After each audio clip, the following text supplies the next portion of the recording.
Assalamualaikum warahmatullahi wabarakatuh. Jumpa lagi dengan saya di channel Dakwah Coding Digital. Pada video kali ini saya akan mencoba membantu teman-teman yang lagi bingung dalam menentukan sebuah framework atau framework mana yang akan digunakan dalam sebuah pengembangan aplikasi.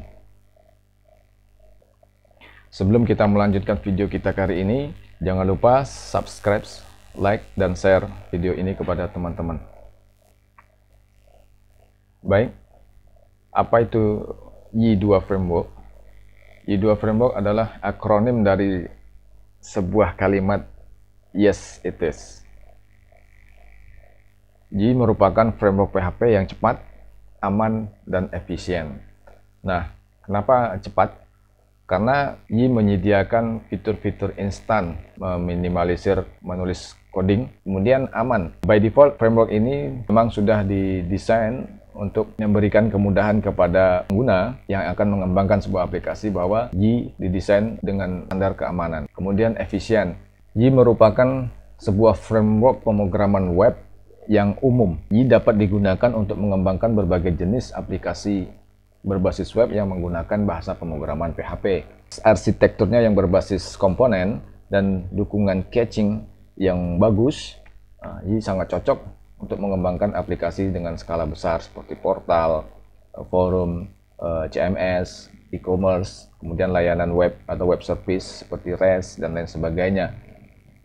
Seperti pada umumnya framework yang lain, Y mengimplementasikan pola arsitektur MVC, yaitu Model View Controller. Kemudian Y mengambil filosofi bahwa kode harus ditulis dengan cara sederhana namun elegan. Kemudian Y Framework sendiri memberi fitur-fitur yang sangat banyak yang bisa kita gunakan seperti Query Builder, Active Record, kemudian dukungan caching, kinerja yang bagus.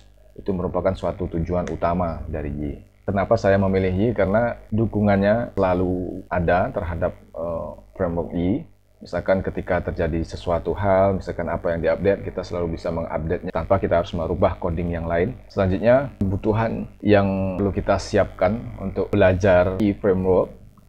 Nah, itu yang pertama, kita harus menyediakan PC atau laptop. Kemudian, internet koneksi. Kita harus berkoneksi ke internet untuk menginstal. Kita menggunakan Composer. Tapi kalau misalkan teman-teman hanya ingin menginstalnya dengan download dalam bentuk zip, itu juga bisa, tapi lebih recommended ketika menggunakan koneksi internet atau menggunakan komputer untuk menginstalnya. Kemudian kita mesti memiliki basic PHP, suatu hal yang umum lah, belajar framework PHP kita mestinya tahu sedikit banyaknya tentang PHP sendiri.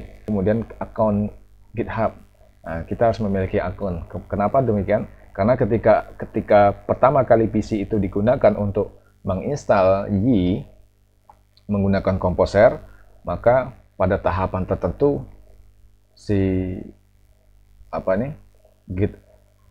proses tertentu membutuhkan akun GitHub dimintanya. Itu ada link yang harus kita ambil semacam untuk mendapatkan key supaya kita bisa menginstalnya. Nah, kemudian kita harus memiliki editor program, baik itu terserah teman-teman mau memakai yang mana yang familiar menurut teman-teman dan enak digunakan menurut teman-teman. Mau pakai NetBeans, Visual Studio Code, Notepad++, ada PHP Storm dan lain sebagainya, itu terserah teman-teman mana yang familiar. Namun namun saya yang biasa saya gunakan yaitu dari tahun 2016 atau 2014 ketika pertama kali menggunakan Y, saya menggunakan NetBeans.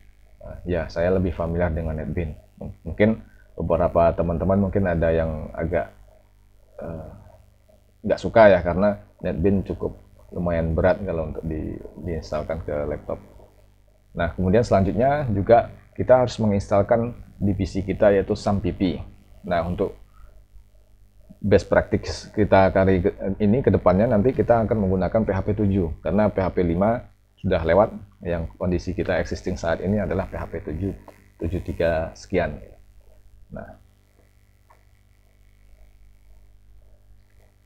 Nah, kemudian materi apa yang akan kita bahas pada video-video selanjutnya, yaitu yang pertama kita akan membahas nanti pada video-video selanjutnya, itu cara instalasi Yi Framework dengan Composer. Nah, bagaimana caranya nanti kita akan bahas pada video selanjutnya. Kemudian bagaimana kita memasang template admin LTE. Nah, pada dasarnya ketika Yi selesai diinstal, itu sudah ada templatenya, template defaultnya sudah ada. Tanpa kita harus menginstal template yang lain, kita sudah bisa menggunakan, bisa membuat CRUD dan lain sebagainya, kita juga bisa. Nanti kita bahas itu bagaimana menginstal template di Yi pada video yang akan datang. Pada kesempatan yang akan datang nanti kita akan menggunakan admin LTE. Kemudian bagaimana kita membuat database dan koneksinya di itu, seperti apa sih membuat koneksi database-nya, ribet nggak sih? Nanti kita akan bahas begitu juga untuk membuat CRUD atau create, read, update, delete. Nah, itu istilah yang biasa kita sebut yaitu insert, update, delete lah gitu. Nah, itu nanti kita akan bahas. Kemudian selanjutnya juga bagaimana kita membuat CRUD, tapi kita di sana nanti untuk tampilan, untuk desain kita kombinasikan dengan Krajeo widget. Nah, kemudian nanti kita akan bahas juga bagaimana membuat login, kemudian user management dan access control. Nah, ini cukup menarik sekali. Kenapa?